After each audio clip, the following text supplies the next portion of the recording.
working hard like a horse all day in the hot sun. Another person goes to his office, turns on the AC, pours himself a nimbu pani, puts his feet up on the desk, makes some phone calls, yeah, buy this, sell that, do this, do that, and making lakhs of rupees. So is it by hard work that we prosper? It's by our karma. You can't get more than you're destined to have, and you can't get less. So what is the purpose of life? To work hard for that which will come to us by our karma? No. We labor in Krishna consciousness. Our struggle should be, how will I become Krishna conscious? So that struggle is 180 degrees different, day and night different from materialistic consciousness. They say, enjoy yourself. Why do you think God gave you one of these things? Go out and enjoy it. We say no illicit sex. 180 degrees different. We say no intoxication. And what are they doing? What do they look forward to every weekend?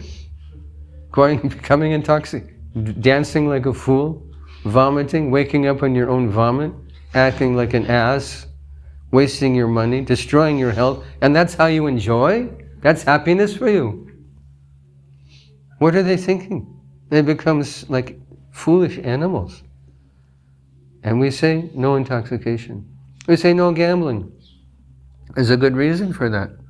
Because greed drives a person to think the next card game or the next whatever it is, the next roll of the dice will be my lucky time and I will profit. I used to work in the jewelry industry, selling gemstones. And there's a big conference, like a big industry conference in Las Vegas. Las Vegas, California is known for its gambling, casinos. Actually, people call it lost wages.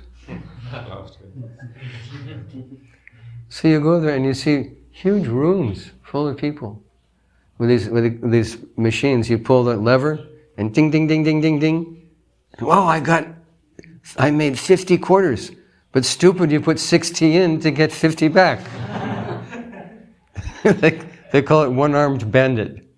Because it has this thing here, and you pull on it, ding, ding, ding, ding, ding, and some coins come out.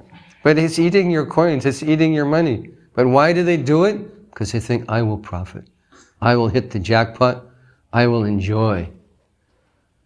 But they lose everything. They don't have the brain to think, how is this huge city, big skyscraper buildings, how is it built? On your back? Better you take this money, tear it and throw it out the window and go home. So no gambling is based on greed. Be happy. If one is satisfied with his life and he overcomes greed, what is the necessity to gamble? No necessity. So we say no gambling, they say, oh, this is fun. It's fun to throw my money away. Foolish people. No meat eating. And they say eat anything. In America, on some festivals like Easter, what is their favorite food? Ham. What is a ham? It is a pig's rear end. A pig's ass. Oh, this is good food. It's very good food. They call it honey-baked ham. They bake it in a certain way with this crust on the outside with some honey or something. It's a big company in America. Honey-baked ham. They're in all the malls. But what is it? It's not a honey-baked ham. It's a honey-baked pig's ass. And they're thinking, this is enjoyment? This is enjoyment? Do they have the brain to think this is an animal's body part of an animal that lived an excruciatingly painful life and died an excruciatingly painful death? No compassion, no thought. They just go to the grocery store. In the big grocery stores in America, there's one big cooler full of meat. And you'll see people like touching it. Yeah, I'll take this body part. Destroys your health and incurs incalculable karmic debt, that you kill the animal, then he has a right to kill you. They said that if you eat beef, gai ka mas, you have to take birth for every hair on that cow's body. But they say, no, eat. What's wrong with you? Why? God gave you a mouth, He gave you a tongue, you have to fill this belly, so eat nutritious food. They told my mother-in-law is having some health issues, so she went to the doctor. The doctor said, what you really need to do is eat meat. She's a devotee. Why should? But this is their solution. Just enjoy your senses. Eat meat, drink, find a girlfriend, gamble, and this is the purpose of life. Nighttime. We have a daytime answer to the goals of life. Life is not meant for these things. The animals eat, like these ferocious lions and tigers and baboons. They grab a little deer and they rip it apart. The animal's still alive, they rip it apart and start eating. The body's still moving and they're eating. Argh! This is the body a person gets who likes to eat the dead body parts of gentle creatures that live on eating grass.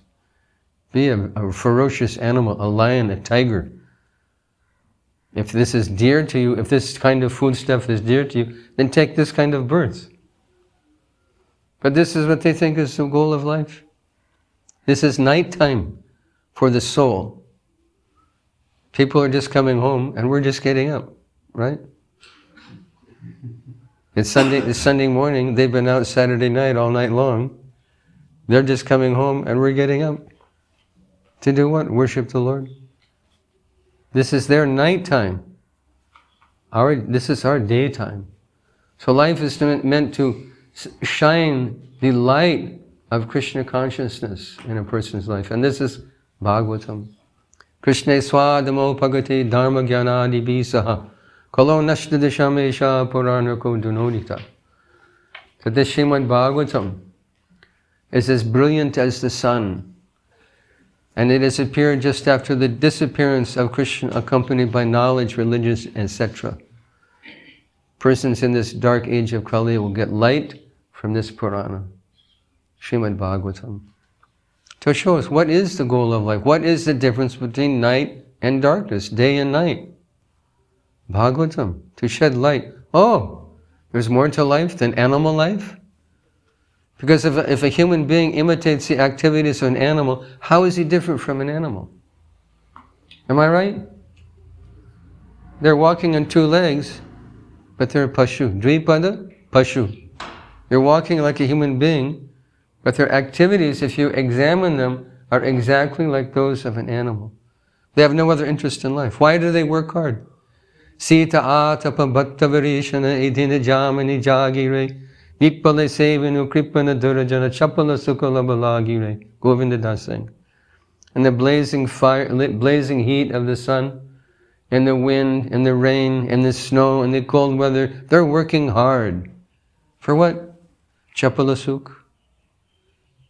Temporary, flickering happiness. And serving useless, miserly men. What does it mean to work? Anyone here working also? Some of you are working. So when you go to work, are you serving because you love your boss? Because he's a great guy? Because he's a nice devotee who wants to see you happy and prosper in life?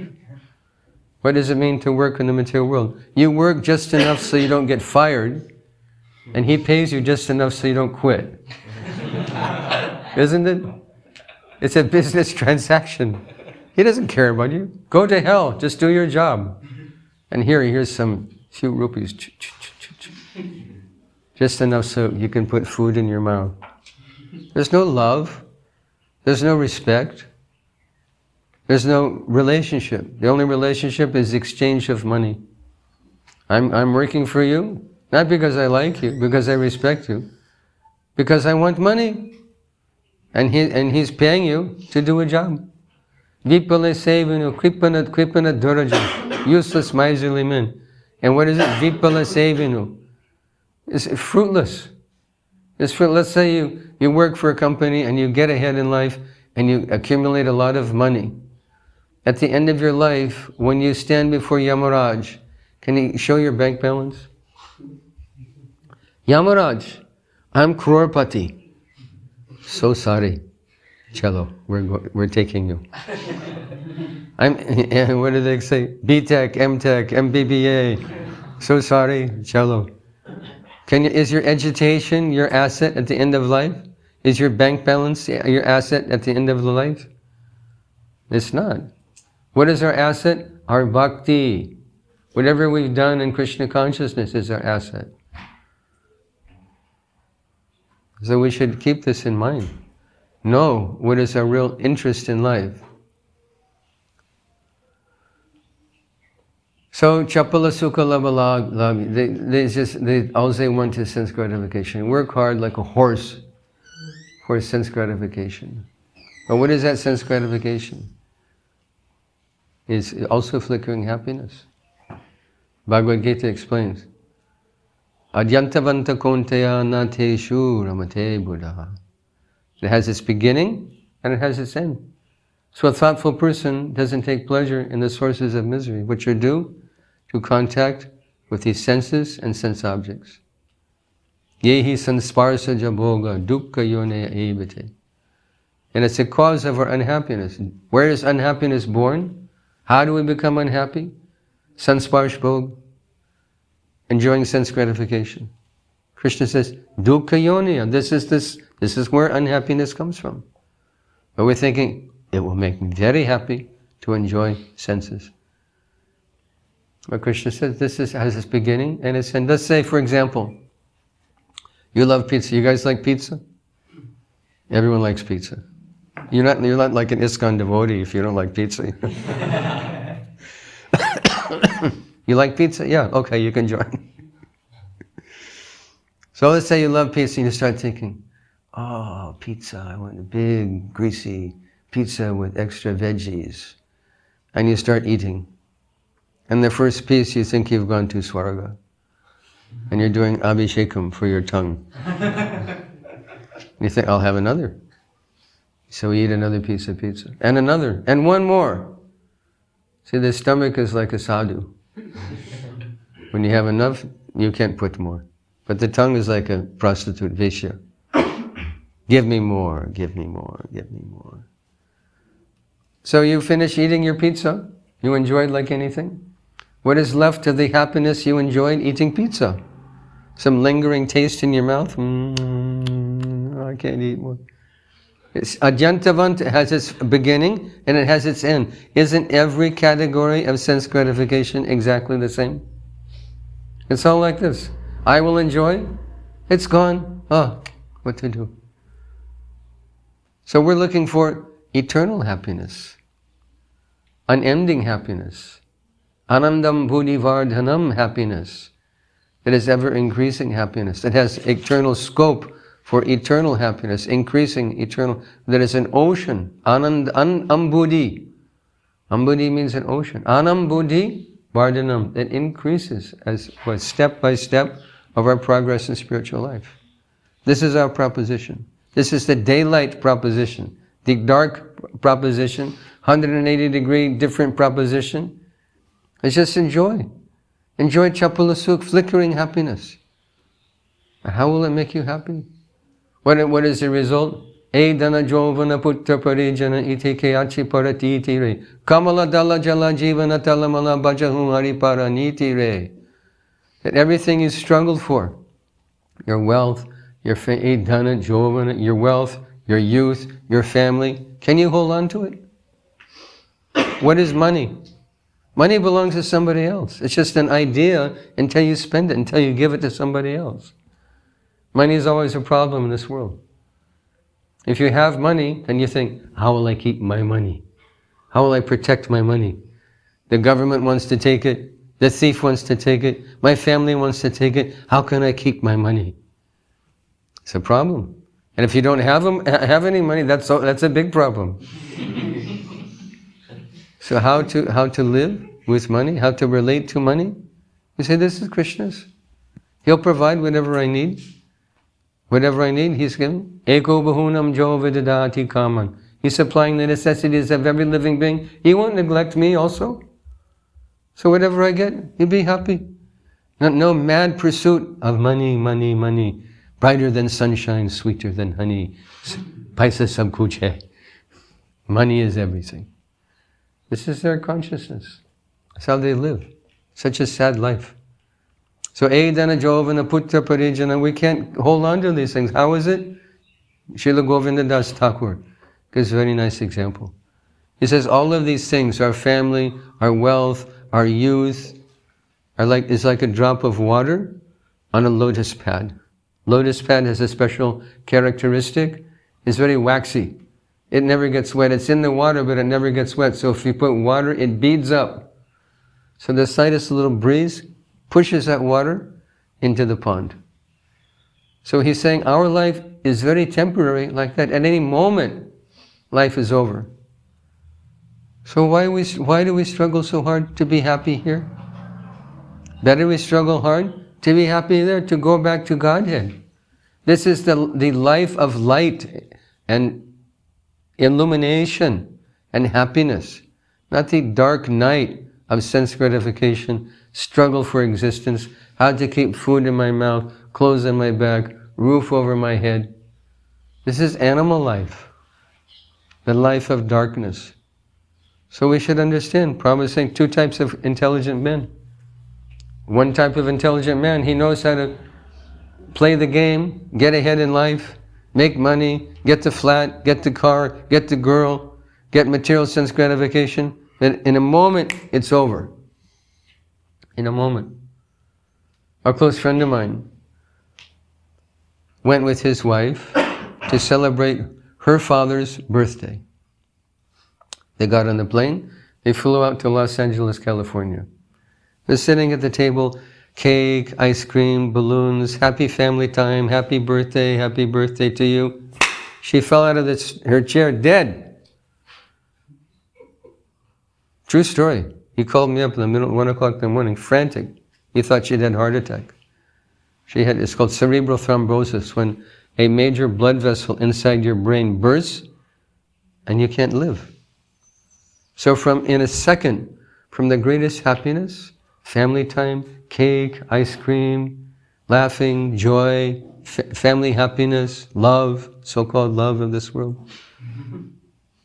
In a moment, in a second, to extreme, inconsolable grief. My wife, what's going on? This is the material world. We forget. We forget what is this world. Can that happen to you and to me? Is it possible? Yes. Will we live forever? No. We have an expiration date, right? You pick up a package of chips or yogurt or cheese, whatever it is, you look, there's a date, manufacturer date, expiration date. So we have a manufacturer date, happy birthday, dude. And we have an expiration date.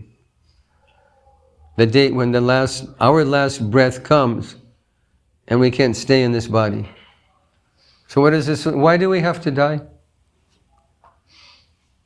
Why is that? Why do we get sick? Why do we get old? Why are we born? Why do we have to die? Because we're born. All our problems come from this one thing that has happened to us. The most inauspicious thing for the soul, for the Atma, is to accept a material body. And this has happened to us. Here we are again. Again we've taken birth in the material world. Krishna is waiting for us in the kingdom of God, Bhagavad Dham. He's waiting. When are you going to be done? Jeev jago, Gaura Chandra bole, Kota nidda jao maya pisha chirago. How long you sleep on the lap of the witch called Maya? How long?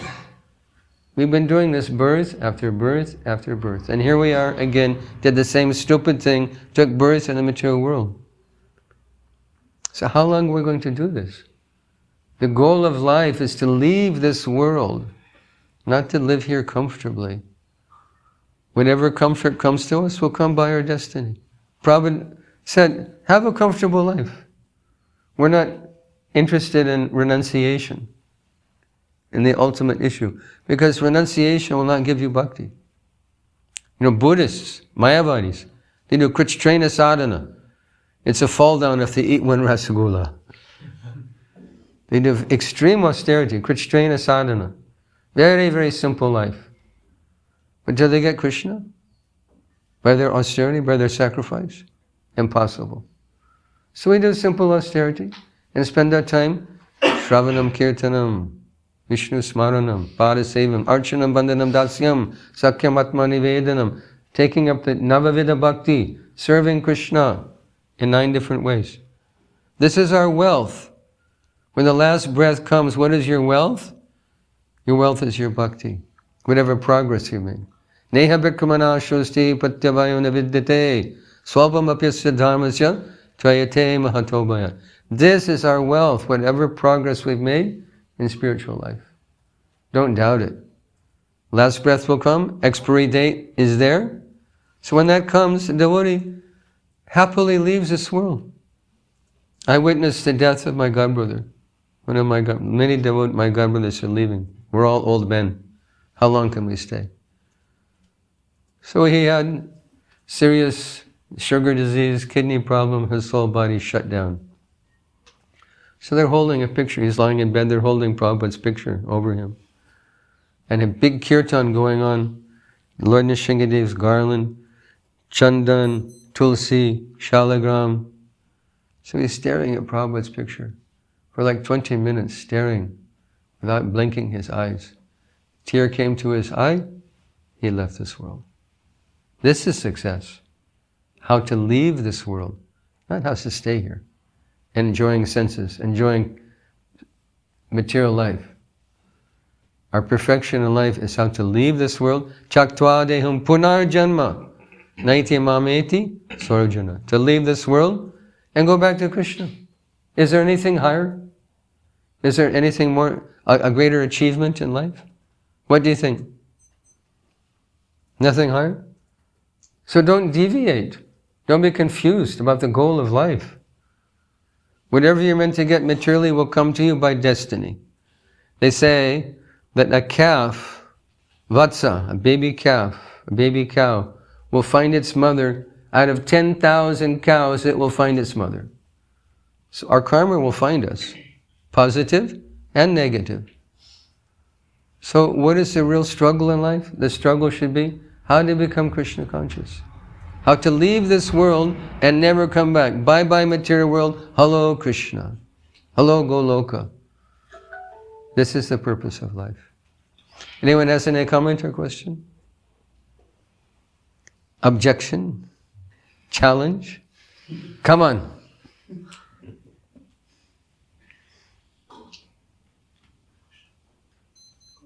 Yes, Prabhuji. Sadhana bhakti means only brahmachari. That what? Bhakti means only brahmachari. Like the only way to get to God, back to Godhead, is by becoming brahmachari. Because becoming brahmachari will help you. No, not at all. Bhaktivinoda Thakur wasn't a brahmachari. He had 11 children. But he's brahmachari also. He's approaching his wife to have children. This is called grihastha brahmachari. Restrained in his sensual life. So we get Krishna, there's no such statement in Shastra, we get Krishna by bhakti. Bhaktya tanannaya shakya aham vidam vidorjana gyatum drashtum cha tatvina pravishtum chapar. By bhakti we know Krishna. We see Krishna eye to eye and face to face, as I'm seeing you and you're seeing me. Gyatum drashtum. Drashtum means to see. By bhakti, not by putting on saffron cloth. We accept the ashram that's favorable for your life, for your own individual life. Ashram means where you find ashraya, where you find shelter. So we offer pranam to brahmacharis because they're showing example, practical example of spiritual life.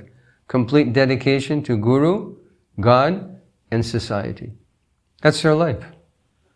But it's not that a grihastha is restricted from going back to God. And Krishna says the opposite. That mam hi partha vipashritya Yepi su papa yonya, striyo vaishyastata shudras, tepi yanti param gatim. What does it mean? You know this verse? Bhagavad Gita, 9th chapter. It says, whoever takes shelter of me, any social standing, any economic standing, whoever takes shelter of me, goes back to me. Even Papa Yoni, Steyo Vaishyastata Tepi Yanti, Param Gatim. Yanti, Param Gatim, they go back to Godhead. Anyone can take shelter of Krishna. You want to have kids? Have 11 kids. Or you want to practice brahmacharya? Give your whole life to Krishna? People do pranam to you, give you dakshina, bow down to you. Find where you can be happy. Be happy. What happens? Brahmacharya sees grihastha life. Says, oh, he has such pretty wife. Nice car. His money in his pocket. His kids say, Papa, I love you. I wish I could be grihastha. And the grihasthas are thinking, those brahmacharis, so blissful. They sing, they dance. All they do is they sit down to food 3 times a day. They eat as much as they want. They don't have to spend money. They don't have to cook. They eat, they sing, they dance. They're so happy. If I could just be brahmachari. Be happy with your life. Be happy with your life. Find where you can be happy, be comfortable, and be Krishna conscious. Because your Krishna consciousness will deliver you from this world. Mam hi parte avyapashrita, ashrita, taking shelter of Krishna, is your ticket back home. Not the color of your cloth. Am I right? This is Krishna's words, not my words. So if you want to be brahmachari, all glories to you, Prabhu. I'm attached grihastha. But there is hope for me. By the grace of Vaishnavas, God and Guru and Vaishnavas, there's hope for me. Is it okay? Any other question, comment? Prabhu? Hare Krishna, Prabhu. Thank you for the wonderful lecture. Prabhuji, like you emphasized a lot that we shouldn't get confused about the goal of the life. Our goal of life is not how to live peacefully over here. Our goal of life is how to live peacefully over there. But we have other focuses as well. All do it to Krishna, but like for example, we have to get a good job. Yes. Etc. So how to be fixed about it? Like we have to study, we have to get good grades. But sometimes we feel like let us for a while let us not study for the exams and engage in bhakti. But later on we regret like why did we not study, etc. So how to have full conviction that this is Krishna's service and we should do it with the same enthusiasm as we do the other limbs of bhakti. The thing is this, you're in student life. So the focus of your life should be passing exams. You know, why go to college if you have no intention to excel? Then it's just the sham. Then it's like, my body is in the classroom, but my mind is somewhere else. Focus. This should be one of the side benefits of practicing Krishna consciousness. The most successful people in the world, Bill Gates, Ambani, Birla, Tata, how did they get there? Just fiddling with their phone? Dancing in the club? Spacing out? They're very focused in their life. So you're in student life, focus on your studies. Excel in your study. If that means if a big exam is coming and you need to study, put your japa aside. I'm not saying don't chant, but adjust your spiritual life. And when you have more time, you can chant more. And when you're stable in your life, you have a job and you have whatever you're looking for in life, then you have full freedom to practice spiritual life. That pressure is off your head to study, to memorize, to digest and repeat. I was going to say something else, but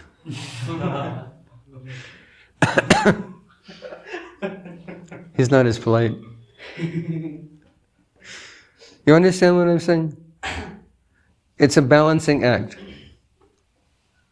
But you're here in the ashram, in the shelter of devotees and spiritual life. But make your academic excellence a priority. Then you're done. You have your degree, you're done. You're free man. That burden is off your head. And you can focus more on japa, on your job, on your family, whatever you're going to do in your life. But be intelligent enough to balance, to see what is the result, what will be the result of my action. I'm going to go on Harinam today. I have an exam tomorrow, 7 o'clock in the morning, but I'm going on Harinam. Okay, Harinam happens often. You can go Harinam another day. Study, be a topper, get the grade, and be done with it. You're not a student forever. So while you are, be successful. And then you're not feeling guilty, and I'm a loser, and I'm depressed, I didn't get the grade, blah, blah, blah. Balance your life. Life, even after college, life is about balance. When you have a job, life is about balance. When you have a boss, he expects you to excel also. So how will you balance then also? Srila Prabhupada, when he was working, because he also lived in the world, he would chant 4 rounds in his grihastha life before he went to office.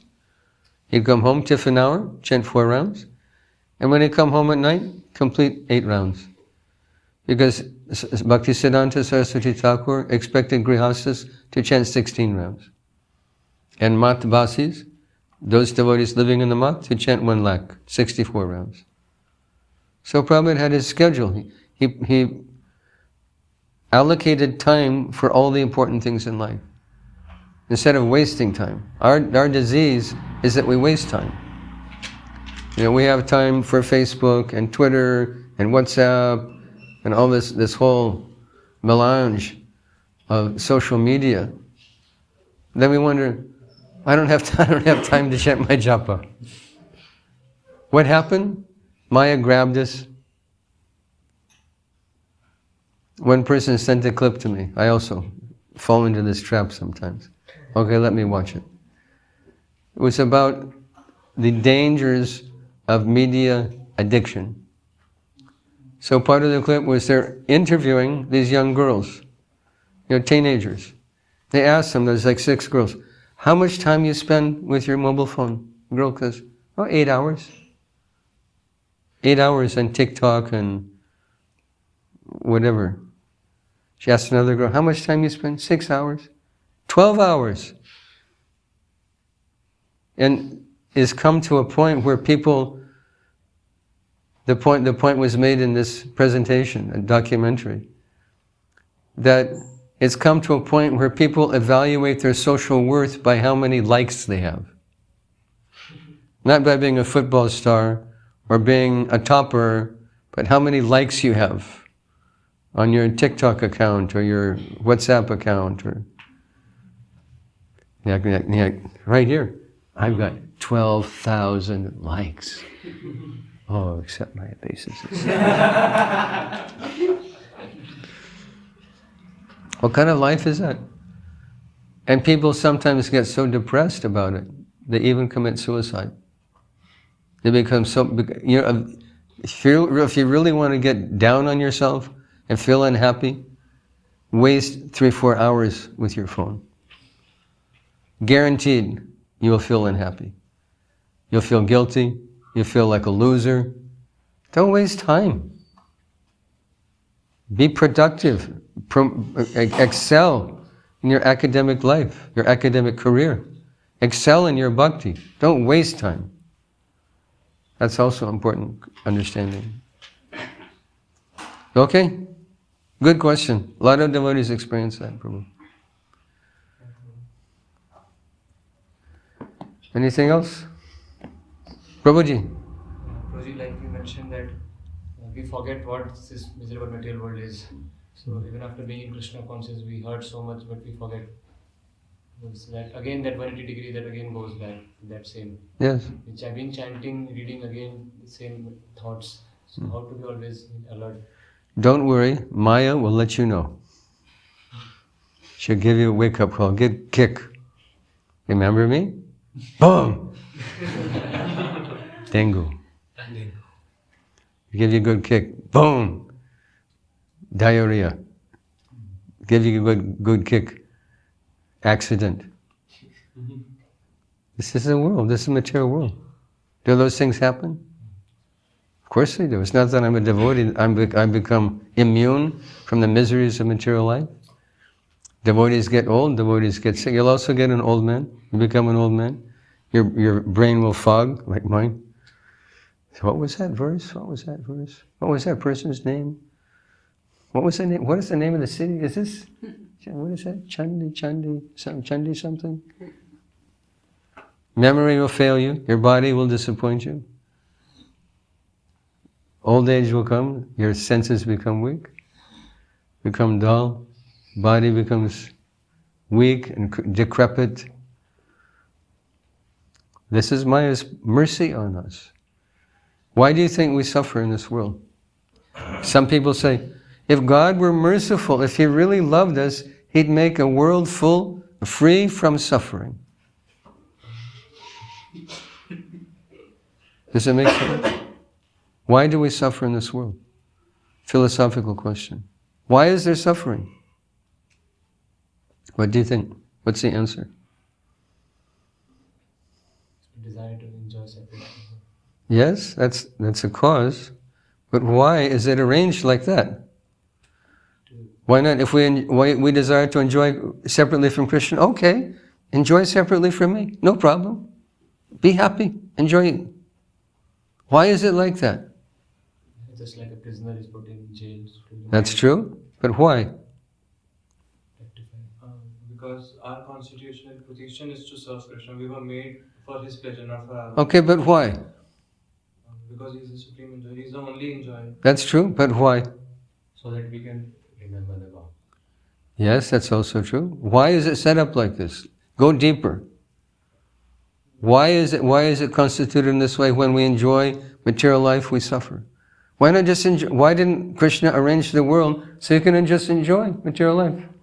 So that we go back. We get the desire to go back. Yes, this is the answer. Krishna wants us to come back home to Godhead. He doesn't want us to be here. Because if we were happy in sense gratification, who needs Krishna? I'm happy here. So the whole material experience is constituted to make us frustrated and make us desire to find an alternative to material life. And the only alternative to material life is spiritual life. So this is mercy. Maya means mercy also. So when Maya gives us a good kick, oh, thank you, Maya Devi. Queen Kunti Maharani prayed for it. Vipada santu tas sasrat tattva tattva jagat guru bhavato darshanam yatsad apunar bhava darshanam. He said, give me more trouble. Because when I see trouble, I see you. And when I see you, apunar bhava darshanam. No more birth and death. But we don't have to pray like Queen Kunti. Give me trouble. Trouble will come, guaranteed. Okay? What's our schedule? Are we overtime? I'm a lazy retired guy, you know, I have time on my hands. You're busy, student life, study, classes, responsibility. Today's off. Today's off. Saturday. Jai, Mukti.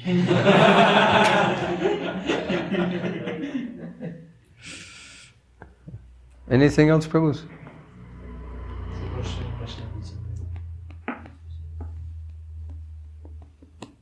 Prabhuji. Thank you for the class. As you have directly learned from Prabhupada, what do you think, what will be the legacy of Prabhupada after 10 to 15 years when we will not get the association like you get the association Prabhupada? What will be the legacy of ISKCON after 10 to 15 years? This is a very profound question. Very profound question. Because in 15 years there's no more Prabhupada disciple. maybe 10 years. I'm a younger Prabhupada disciple, I'm 71. Can I last another 10 years? Maybe. I have an expiration date. Many of my God brothers, God sisters, just in the last year, dozen Prabhupada disciples left, at least. And that is accelerating. As time goes, acceleration is there. So how do we associate with Prabhupada? Prabhupada's books, Prabhupada's lectures. Yes, by Vani. Vani Seva. What is the other way we associate? Vapu Seva. But Vapu Seva is temporary. Guru's body is temporary. Your Guru must also leave. Nobody can stay here. This is the law of material nature. No one can check it. But we associate by Vani. Bhagavatam says, Rahuganai tat tapasanayati, Nachenshaya nirvapanad grihadvan, Nachandasa naiva jalagna surya, Vinama hatpada rajobhishekam. Bhagavatam says, if you don't get the dust from the lotus feet of a pure devotee, Krishna is unavailable. So where do we get the dust? The lotus dust from Prabhupada's feet. It's gone, Prabhupada's gone, the dust is gone, all dust, all gone. So how to get it? Vapu Seva? Not unavailable. But there are heaps of Vani Seva dust available by serving the mission of Prabhupada, which is the mission of Chaitanya Mahaprabhu, by reading Prabhupada's books. When you open this Bhagavad Gita and read Prabhupada's purports, you're as good as sitting in the same room with Srila Prabhupada. Exactly the same. We sing in the morning, Guru Mukha Padma Vakya, Chetete Koriya Aikya. What does it mean? To apply all the words of or the Guru consciousness, so that fit in our consciousness. Yeah, where does it come? Mukha Padma Vakya, from the lotus mouth of Srila Prabhupada. Prabhupada didn't write his books with pen and paper. He spoke his books. These purports are Guru Mukha Padma Vakya, the words coming from the lotus mouth of Srila Prabhupada. So when we read them, you're as good as sitting in the same room with Prabhupada. When you read Bhagavad Gita, you're as good as Arjuna, hearing from Krishna. This is Krishna. These are Krishna's Sri Bhagavan Uvacha. These are the words that came from Lord's mouth. So we're as good as Arjuna when we read Bhagavad Gita. And when you read Prabhupada's purport, you're as good as sitting in the same room with Prabhupada and hearing directly from his lotus mouth. This is Vani Seva. And similarly, by serving the institution, Srila Prabhupada's institution, this is also directly associating with Prabhupada. To do something selfless. Mostly people in the world are selfish. They calculate, if I do this, I will benefit in this way. We should have a selfless aspect to our life also. What are we doing for society? Because what you know, you're young devotees, but what you know, what you've learned, can change the world. It can change the world. Simple thing. Right now we're on the verge of world war in Israel and Palestine. Iran has entered the fray. A very dangerous situation. What are they fighting over? What is the contention? Why are they fighting? Land, isn't it? Is that land? Whose land is it? Krishna's. Ishavasaminam sarvam jatkincha jagatam jagat tenda chaktenda bunjitaha. Margaret, you all know this. You have the power to change the world. Each and every one of you. So there should also be a selfless aspect to our life where we try and uplift human society. And frankly, that is your duty, having had the great fortune, the extraordinary fortune of being born in Bharat. Isn't it? Chaitanya Mahaprabhu said? What did he say? Yes, so Sartak Janma, make your life perfect and become a messenger, a medium through which people become uplifted. Do paropakar. Can a hospital solve the problems of life? Even a hospital, first-class hospital, brilliant doctors, most up-to-date technology, can it stop death? We're all going to need a hospital someday. It's a good thing. But it can't stop death. It can't stop the root cause of our suffering. Can food distribution stop hunger? No, you eat, your belly's full, tomorrow it'll be empty. Again, empty belly. Food distribution can't stop hunger. Can medicine stop disease? Can politics stop war? What is it that stops disease, death, old age, war, death? What is it? Only Krishna Bhakti. So Chaitanya Mahaprabhu said, Janma Sartakari, make your life perfect. Be a student before you want to be professor. So therefore ashrams like this, to learn. Janma Sartakari, and do paropakar. The highest paropakar is to teach Krishna consciousness. Because it is a panacea, it's called, English word is panacea. That which will solve all the problems of life in one fell swoop. Just by teaching Krishna. In other words, teaching people how to leave this world. Not how to be happy here. Happiness comes and happiness goes. Sukh and dukh. But how to leave this world. And you all know that.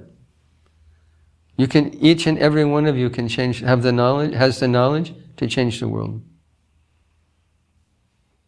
So put that on your agenda also. Put that into your planning. When Srila Prabhupada met Bhaktisiddhanta Saraswati Thakur, he's just getting up off the floor from offering obeisances. He hasn't fully stood up and being seated. And Bhaktisiddhanta Saraswati Thakur said, you're a young man, educated young man, why do you not preach the message of Sri Chaitanya Mahaprabhu? Prabhupada was shocked. He was shocked. This is our mission. But he was 22 years old. So he was, I think, 65 by the time when he actually left Anjaladuta. So almost more than 40 years, 43 years. But it was always on his mind how to fulfill the mission of my Guru. So you're all young men. Many of you get married, some may become brahmacharis, some of you may be sannyasi, some of you may have disciples in your life.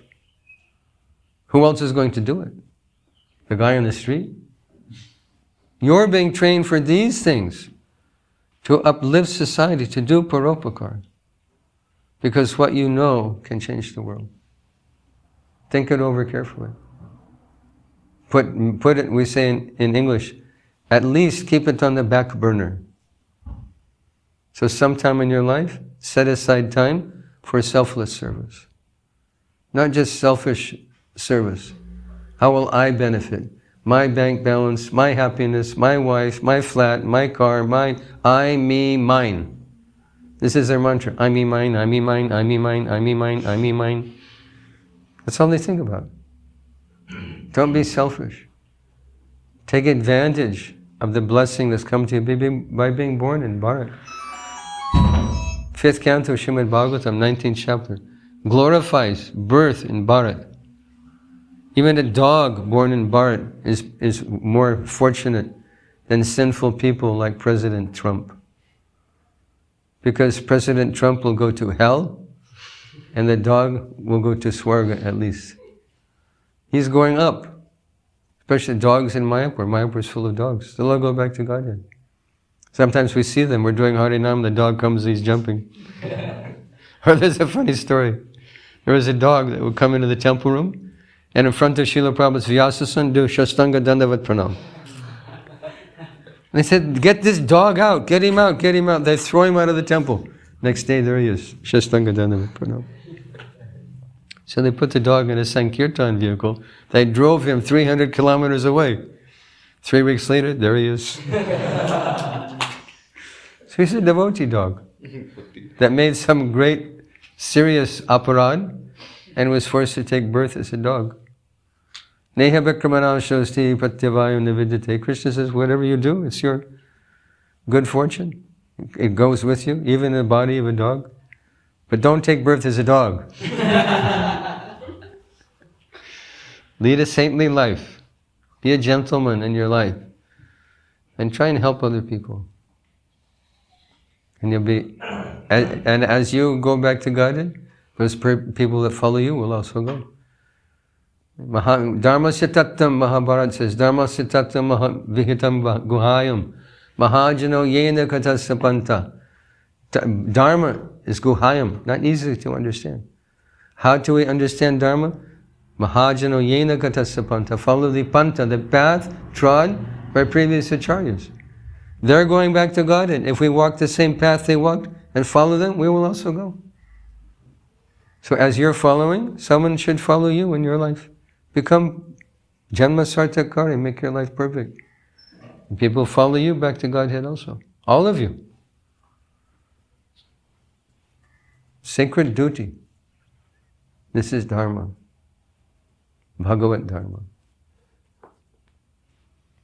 Or kuch? Prabhuji. Thank you, Guruji, for wonderful class. Guruji, how we can form a dedication, determination, and conviction, and how we can serve more nicely towards the mission of Srila Prabhupada? The real secret is sadhu sangha. To stay in the association of devotees. And to have, especially to have association of senior devotees. I also desire that. It's not that I'm the topmost senior devotee. They're devotees, my godbrothers, very senior to me. And what is senior also? Senior by birth, senior by knowledge, senior by initiation, senior by age, senior by place of birth. Like you're all senior to me. You're born in Bharat. I was born in Mlechadesh. My karma. But there's some value also because I have this dancing white elephant body.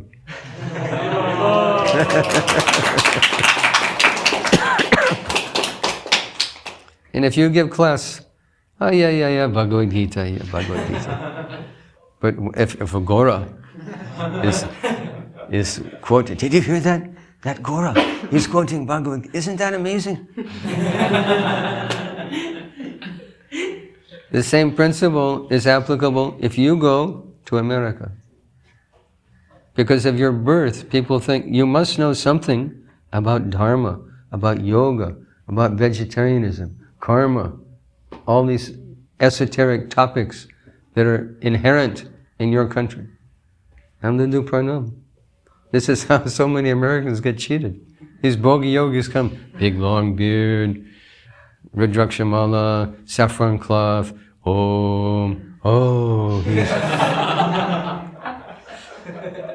because they don't know. It's the same principle. We're social creatures.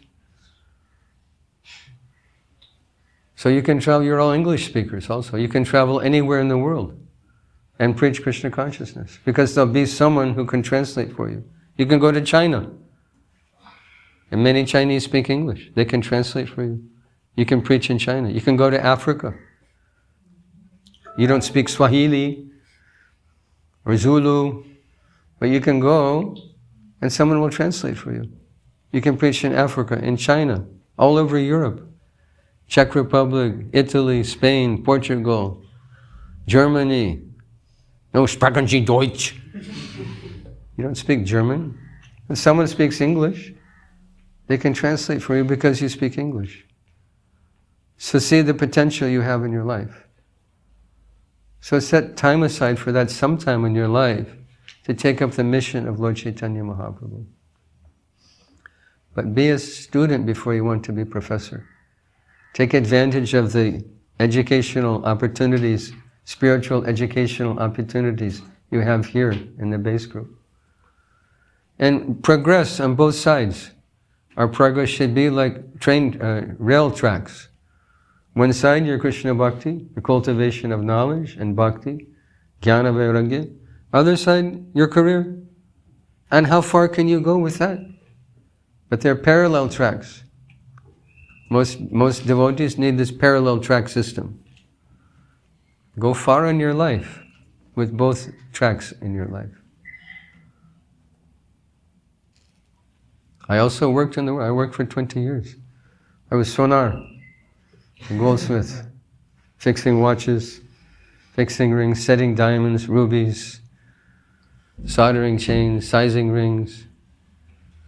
But now moksha. No more.